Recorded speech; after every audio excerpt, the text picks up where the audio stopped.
স্কুলে যাচ্ছিল এক বালক। হঠাৎ ঝোপ থেকে বেরিয়ে ঘাড়ের উপর ঝাঁপিয়ে পড়ল ভয়ঙ্কর চিতাবাঘ। বিষয়টি পাশে থাকা কিছু মানুষ দেখলেও এগিয়ে আসার সাহস করেননি। ঠিক সে সময় সেই দৃশ্য দেখে বালকের প্রাণ বাঁচাতে দৌড়ে আসে দুটি পথ কুকুর। এসেই ঝাঁপিয়ে পড়ে চিতাবাঘের ওপর। বাঁচাতে মরিয়া দুটি কুকুর। পরে চিতাবাঘও বালককে ছেড়ে তাদের সঙ্গে লড়াইয়ে ব্যস্ত হয়ে পড়ে। ঠিক সে সময় কয়েকজন এসে বালকটিকে উদ্ধার করে। চিতাবাঘটিও দুই কুকুরের সঙ্গে পাল্লা দিতে না পেরে পালিয়ে যায়। পরে চিতাবাঘের হাত থেকে রক্ষা পেল বালকটি।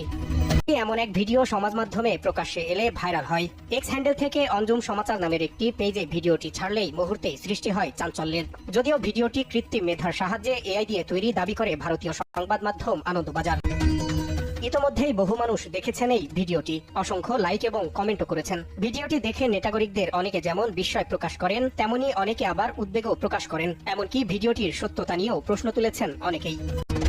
এদিকে সচেতন মহল জানান, কিছু কুচক্রী মহল ভিউ পাওয়ার জন্যই এআই দিয়ে ভুয়া ভিডিও তৈরি করে সমাজ মাধ্যমে ছড়িয়ে দিচ্ছে, যা বিভ্রান্তি সৃষ্টি করছে।